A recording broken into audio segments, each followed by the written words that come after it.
आसमानों से भी ऊंचा उठाया गया।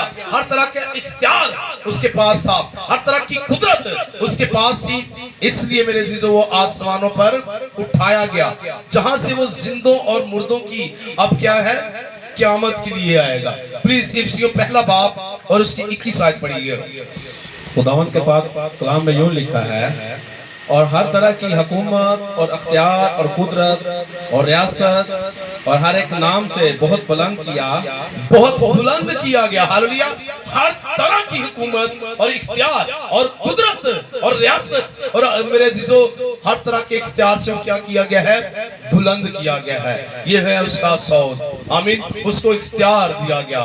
खुदा यीशु मसीह ने कहा कि आसमान और जमीन का कुल इख्तियार मेरे पास है। मेरे अजीजों वो कुदरत रखने वाला था, क्योंकि उसके नाम में कुदरत पाई जाती थी, उसके कलाम में कुदरत पाई जाती थी।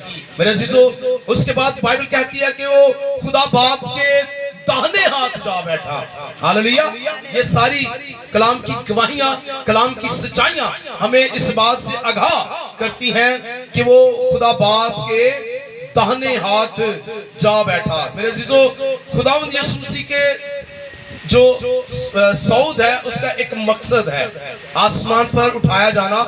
खुदावंद यीशु मसीह का क्या है जी, एक मकसद है। और वो मकसद हम देखेंगे अमाल की किताब में। इस्राएलियों के बारे में लिखा गया कि यीशु मसीह का क्या मकसद था आसमान पर उठाया जाना। यीशु मसीह ने असल में बनी इस्राएल कौम को एक मौका दिया। अमाल 5वां बाब और उसकी 31 आयत पढ़िएगा।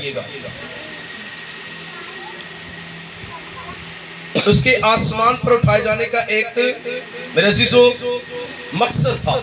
इस मकसद को देखेंगे। इसी वक्त से आदमी बाप से और माँ से जुदा होकर अपनी बीवी के साथ अमाल उसी को खुदा ने मारी और मुझे गिरा कर अपने दाहिने हाथ से सर बुलंद किया, ताकि इस्राएल को तौबा की तौफीक और गुनाहों की माफी बख्शे। आमीन। किसको? इस्राएल को तौबा की तौफीक और गुनाहों की मुआफी बख्शे।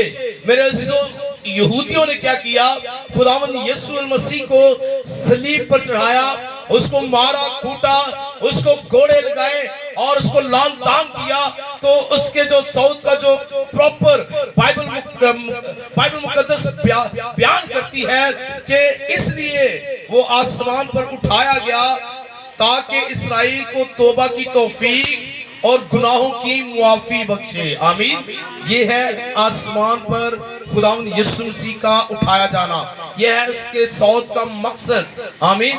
ताकि अब बनी इस्राएल ही के लिए कलाम नहीं है, बल्कि ये पूरी बनी नो इंसान के लिए कलाम है कि वो अपने गुनाहों की मुआफी खुदावंद यीशु मसीह के हुजूर मांगे और तौबा करें, सबको तौबा की तौफीक हो। खुदावंद यीशु मसीह ने इसलिए कहा कि वो किसी की हलाकत नहीं चाहता, बल्कि चाहता है कि सबकी तौबा तक नौबत पहुंचे। आमीन। उसके पीछे एक और खुदावंद यीशु मसीह का मेरे अजीजों हमें मकसद नजर आता है कि हमारी खातिर वो क्या हो, खुदा बाप के सामने पेशरो के तौर पर वो हाजिर हो। हालेलुया। खुदा बाप के सामने एक पेशरो के मेरे अजीजों पेशरो बनकर क्या हो, खुदा बाप के सामने हाजिर हो। अगर वो जमीन पर ही रहता तो हमारा फिर दरमियानी कौन होता, हमारे लिए पेशरो कौन होता, हमारे लिए ऊपर जाकर जगह कौन तैयार करता।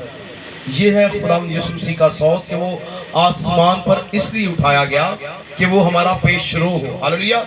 ताकि वो खुदा बाप के सामने पेशरो के तौर पर मेरे अजीजों आसमानों में दाखिल हो। जब हम इब्रानियों का खत पढ़ते हैं उसका 6वां बाब और उसकी 20 आयत, तो ये सारी बातें हमें मिलती हैं। उसके बाद ताकि हमारे लिए वो क्या करे, जाकर जगह तैयार करे। आमीन। खुदावंद यीशु मसीह ने कहा मैं जाता हूं ताकि तुम्हारे लिए जगह तैयार करूं। मेरे बाप के घर में बहुत से मकान हैं, अगर ना होते तो मैं तुमसे कह देता। मेरे अजीजों खुदावंद यीशु मसीह इसलिए आसमान पर उठाया गया ताकि वो हमारे लिए क्या करे, जगह तैयार करे। हम इस रोए जमीन को मेरे अजीजों जब देखते हैं तो खुदा बाप ने इस रोए जमीन को कितने दिनों में तैयार किया? 6 दिन में। तो इसकी खूबसूरती जब हम देखते हैं इस रोए जमीन की, तो इंसान की सोच जो है वो दंग रह जाती है। जब हम पहाड़ी सिलसिले में जाते हैं ना, वादियों में जाते हैं, तो इंसान की सोच दंग रह जाती है। खुदा यीशु मसीह को 2000 साल हो गए जमीन से गए हुए।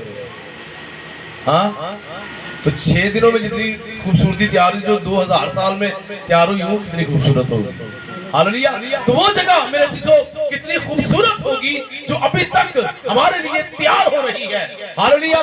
तो हम उस जगह पर जाएंगे जो खुदा यीशु मसीह हमारे लिए तैयार करने को गए। इसलिए उसने कहा कि मैं जाता हूं ताकि तुम्हारे लिए जगह तैयार करूं। इसीलिए गया, उसका उठाया जाना इसीलिए था कि मेरे चीजों हमारे लिए जगह तैयार की जाए और हम वहां पर हमेशा उसके साथ बादशाही करें। आमीन।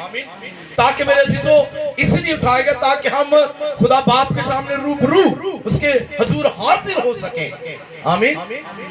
अगर खुदा यीशु मसीह यहाँ पर रहता तो बाप के सामने शायद हमारा मिलाप ना होता। आमीन। तो मेरे चीजों हम इसीलिए और खुदा यीशु मसीह इसीलिए आसमान पर उठाए गए ताकि रूबरू हम बाप के सामने मेरे चीजों हाजिर हो सके। हालेलुया। ये भी खुदा यीशु मसीह का आसमान पर उठाए जाने का एक मकसद था। उसके बाद मेरे चीजों इब्रानियों 10 बाब उसकी 12 से 13 आयत में हमें मिलता है मसीह खुदावंद खुदा बाप की दाहिनी तरफ बैठा है और वो अब मुंतजर है। क्या है जी? मुंतजर है। चले इस हवाला को हम पढ़ ही लेते हैं। इब्रानियों 10वां बाब और उसकी 12 से 13 आयत पढ़िएगा। ये बहुत बड़ी बात है कि अभी तक जो उसका आना वापस नहीं हुआ, वो क्यों नहीं हुआ, ये इस बात को देखेंगे हम। पढ़िएगा। लेकिन ये शख्स हमेशा के लिए गुनाहों के वास्ते एक ही कुर्बानी गुजरान कर खुदा की दाहिनी तरफ जा बैठा और उसी वक्त से मुंतज़िर है कि उसके दुश्मन उसके पांव के तले की चौकी करें। क्योंकि उस वक्त से मुंतजर है कि उसके दुश्मन उसके पांव तले की चौकी बने। इसका क्या मतलब है? कलाम में लिखा कि हर एक घुटना उसके हुजूर झुक जाएगा। वो इस इंतजार में है कि उसके जितने दुश्मन हैं, अभी तक खुदा यीशु मसीह के बहुत सारे दुश्मन हैं, ऐसे है, वो इस वक्त का मुंतजर है। आमीन। और वो वक्त जल्द आने को है। मेरे अजीजों, वो आसमान पर इसलिए उठाया गया ताकि हर एक घुटना उसके हुजूर झुक सके, उसको मान सके। आमीन। और खुदा का शुक्र है कि बहुत तेजी के साथ खुदा का कलाम जो है वो जिंदगियों को तब्दील कर रहा है। हालेलुया। और जल्द हर एक घुटना उसके हुजूर झुक जाएगा। उसके जो दुश्मन थे, वो दुश्मन कौन थे? जिन्होंने खुदा यीशु मसीह को कबूल ना किया। और आज भी बहुत से दुश्मन हैं जो खुदा यीशु मसीह को रद्द कर देते हैं, जो आज भी उसके लोगों को तंग करते हैं, उसके लोगों को मारते हैं, कूटते हैं। मेरे अजीजों, ये सब जितने दुश्मन हैं, उस वक्त तक मेरे अजीजों खुदा यीशु मसीह का आना ना होगा जब तक हर एक घुटना उसके हुजूर ना झुक जाए। आमीन। हर एक घुटना उसको कबूल ना कर ले। मेरे अजीजों, वो आसमानों पर चढ़ गया ताकि सब चीजों को क्या करे जी? मामूर करे। आमीन। सब चीजों को अपनी हजूरी से क्या करे जी? मामूर करे। वो आज भी हमारे दरमियान है। हालेलुया। हमारा ये ईमान है कि वो अपने पाक रूह के वसीला से, अपनी हजूरी के वसीला से हम सबको मामूर कर देता है। हालेलुया। शेर और रसूदा कर देता है, क्योंकि ये उसका वादा है कि देखो मैं दुनिया के आखिर तक हमेशा तुम्हारे साथ हूं। ये उसकी जो दायमी हजूरी है मेरे अजीजों, वो हर वक्त हमारे साथ साथ रहती है, वो हमें मामूर रखता है। हालेलुया। ये भी उसका आसमान पर चढ़ जाने का एक मकसद था। हालेलुया। तो मेरे अजीजों, वक्त नजदीक है। खुदा यीशु मसीह के सौद का जो मकसद है वो यही है कि तौबा की तौफीक हो सबको। आमीन। ना कि सिर्फ बनी इस्राएल कौम को, बल्कि सबको क्या हो? तौबा की तौफीक हो और सब क्या हो? खुदा के हुजूर मुआफ़ी मांगे और उसकी शुक्रगुजारी करें ताकि वो सबको मुआफ़ करे। आमीन। तो मेरे अजीजों, खुदा यीशु मसीह का आसमान पर उठाए जाना एक मकसद है। अगर वो ना उठाया जाता गवाहों के सामने, तो मेरे अजीजों, अगर वो गवाहों के सामने ना उठाया जाता तो आज मेरे अजीजों हम शायद दर बदर फिर रहे होते। आमीन। अगर वो कब्र ही से उठाया जाता तो किसी को क्या पता चलना था कि यीशु मसीह जिंदा हो गया कि नहीं होया। आमीन। तो मेरे अजीजों, इसलिए वो गवाहों के सामने वो उठाया गया, जिंदा उठाया गया, और उसने वादा किया है कि अब वो क्या करेगा, जिंदों और मुर्दों की क़यामत के लिए फिर से इस रोए जमीन पर आएगा। हालेलुया। अब वो दुख सहने के लिए नहीं आएगा, अब वो मार खाने के लिए नहीं आएगा, अब वो दोबारा कांटों का ताज अपने सर पर रखवाने के लिए नहीं आएगा, अब वो दोबारा अपनी पीठ पर कोड़े खाने के लिए नहीं आएगा, अब वो दोबारा अपनी पसली में नेजा खाने के लिए नहीं आएगा, बल्कि अब वो जलाल में आएगा। हालेलुया। हजारों लाखों करोड़ों फरिश्तों के साथ मेरे अजीजों आएगा, और हर एक आंख उसे क्या करेगी, देखेगी। वो भी देखेंगे जिन्होंने उसे छेदा था। आमीन। सो मेरे अजीजों, खुदा यीशु मसीह का आसमान पर उठाया जाना एक बहुत बड़ा मकसद है, इसलिए हमें अपने आप को तैयार रखना है ताकि जब वो आए, ताकि हम हवा में उड़कर उसका क्या करें जी, इस्तकबाल कर सके। आमीन। सो खुदा इस कलाम के वसीला से मुझे और आपको बरकत दे।